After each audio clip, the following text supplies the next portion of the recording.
Hey everybody, welcome back to our neck of the woods. So in today's video, we really don't have a video to show you guys, or I should say in this week's video. And by the way, if I look different, that is because we're back on the Canon EOS M50 camera, and that is just because the GoPro that I am left with, because I lost the other one, has just been continually failing, not holding any footage. We're getting pink lines through it, and that thing's never worked from the beginning anyway. We've had constant drop out of audio, and it never once was able to connect to our GoPro mic adapter so that we could have a wireless like Dead Cat put on there, or even the wired in Dead Cat, and it just didn't work. So we're back to this one, so hopefully you guys can see us and we can actually adjust the I think it's the frame rate or something, or the iOS, so that we can actually go in and out of contrast with too much light and too much dark. The GoPro did that very well automatically, but this one we have to do manually. So again, today's video is just about a little bit of updates. We did survive the windstorm that came through in half the country, where unfortunately many people did lose their lives.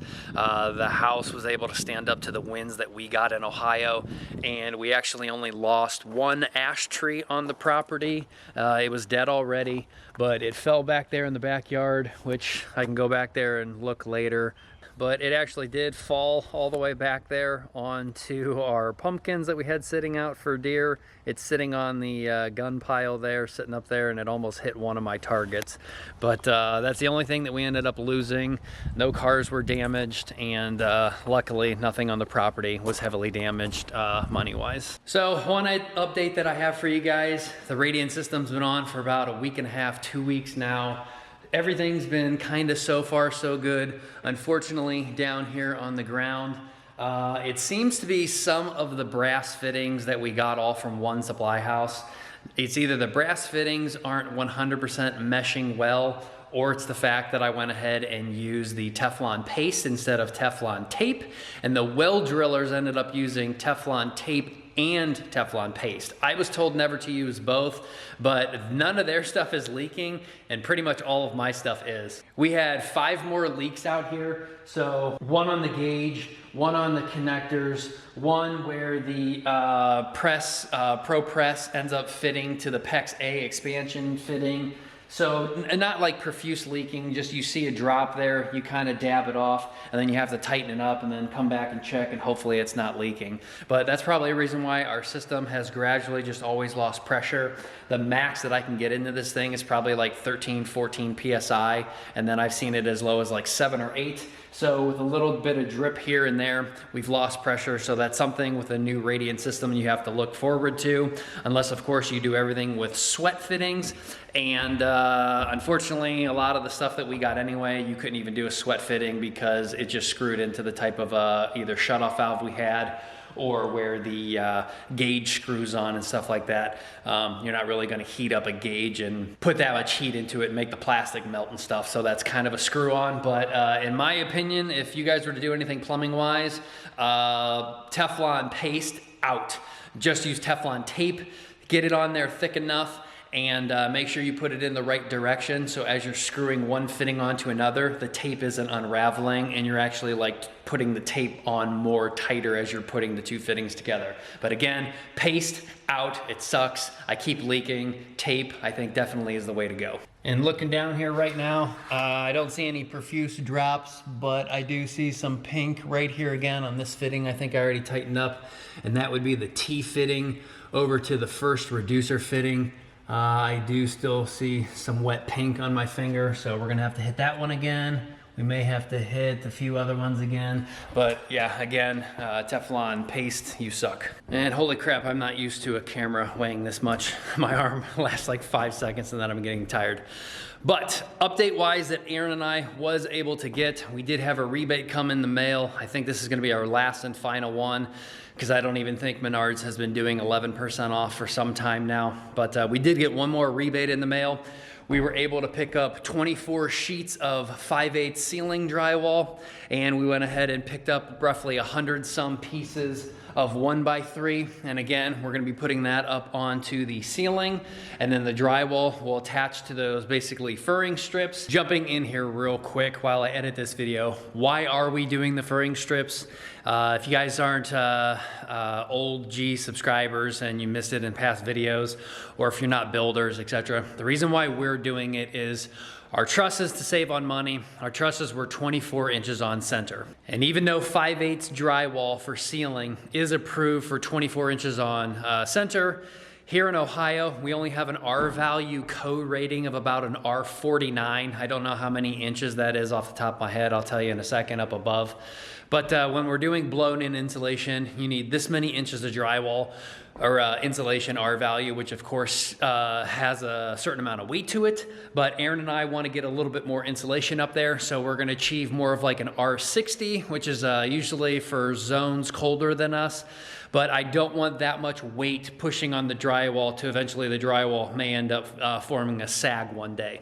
So these furring strips are not that expensive. So by running them every 16 inches on center, perpendicular to the trusses, not only is that locking the trusses in a little bit stronger in my opinion, then you're putting up the drywall, but that gives you a little bit of gap underneath of the trusses if we ever need to run wire one day. Like if we want to add more lights here into the kitchen, you can just go ahead and snake some wire underneath of your trusses. Obviously you can only go in one direction because where the strips are, you're not going to be able to get wire there. You're going to hit the board.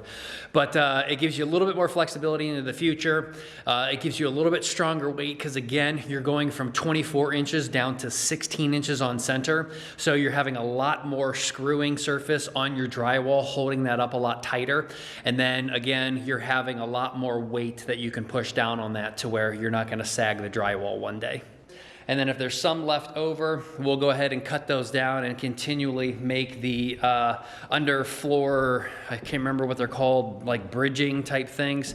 So that way you're connecting one floor truss to another, because guys, this floor is not great. This floor is extremely bouncy. For example, right here in the office, when I step on the floor, there's no problem at all because this is basically the corner of the vault room.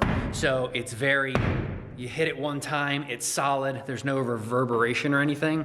But we've got nothing over here in the master bedroom, and when you stand on it and hit it, you can just feel the floor go like this a few times. It is horrible.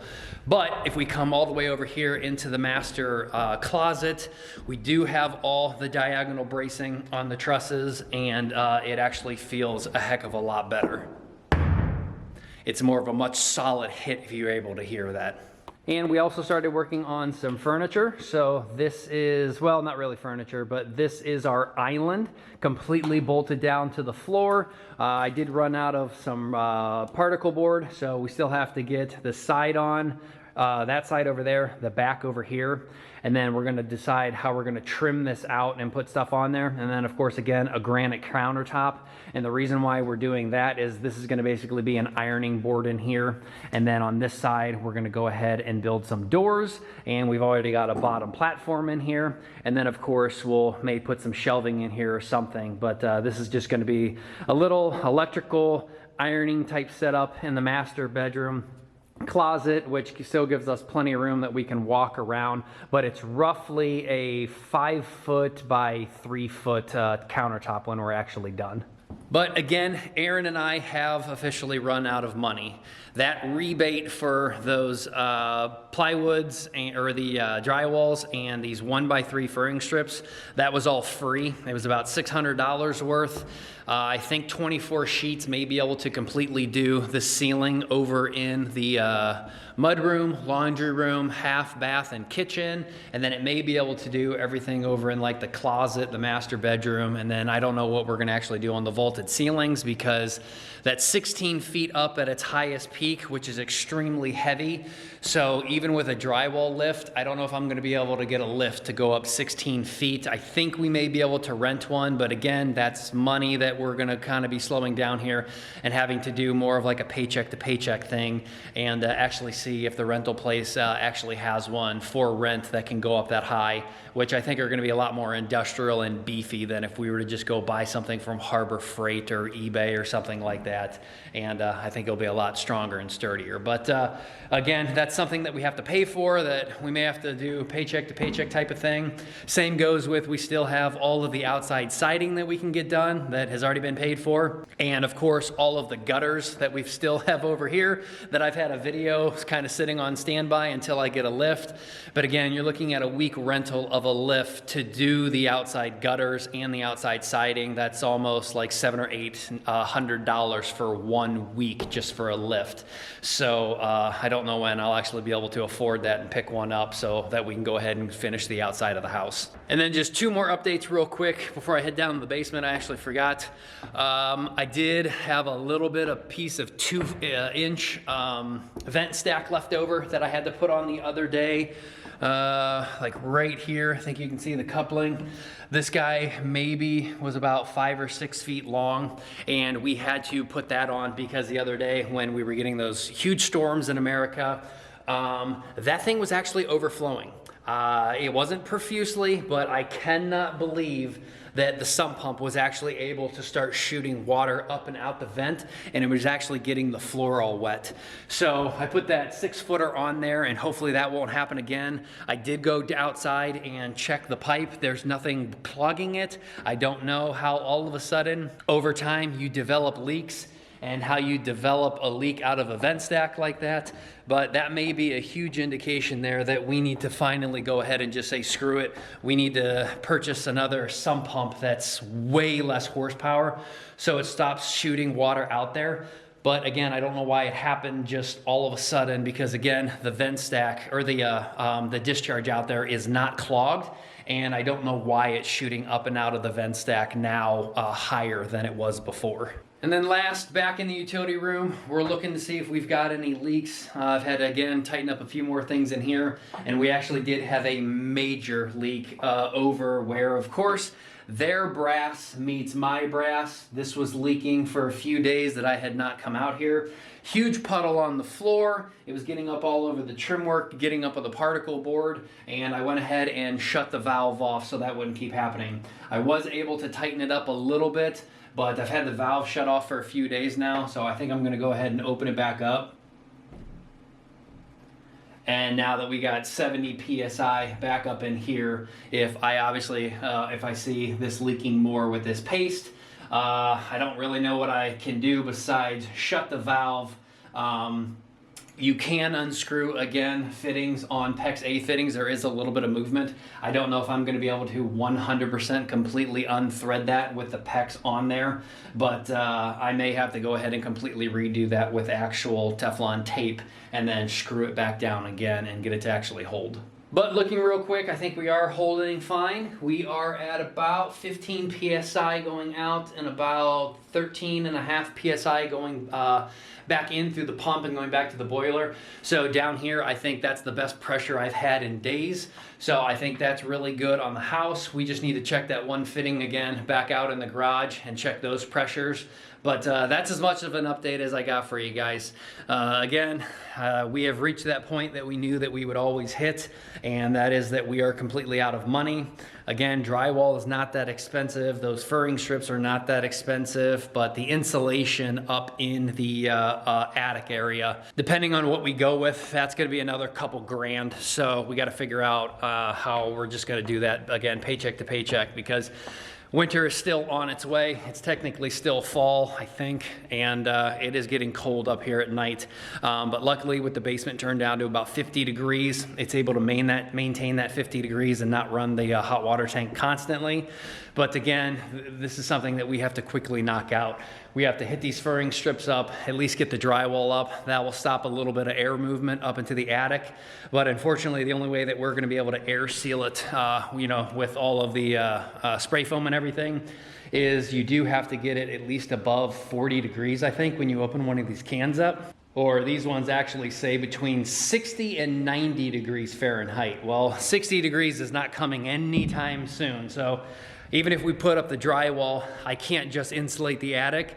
because again, I need a 60-degree day that I can go ahead and spray foam around all of the light fixtures, any penetration points where drywall seams come together. So no clue when I can actually get that done, where I'm not just wasting the spray foam and spraying it on nothing because you're using it in a temperature range where it's not going to work. So for this time being, little video update again this week. Thanks for stopping by.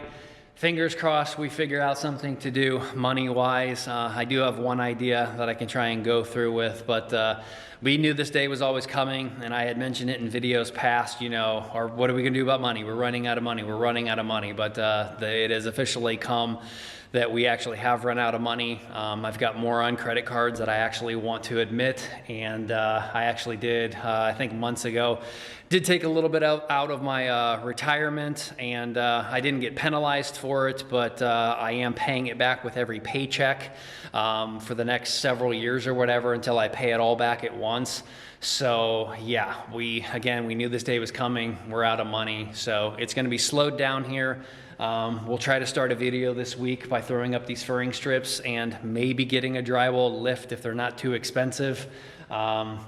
And again, maybe the weekly rental rate is not that expensive, but I hate to admit it, but again, we've reached that point. So hopefully we can still get some videos out to you guys, but at this point, we're at a standstill, and hope you guys have enjoyed it up to this point. We're not going anywhere, but try to stick around for what we post, but we're gonna try and get stuff out to you guys, and hopefully you've enjoyed the trip so far with us, but we'll get back to it, and I'll let you guys know when that is. But hit us up on Neck-of-the-Woods 2020 on Instagram, so if I am doing stuff, you guys can see some pictures and stuff that we're doing.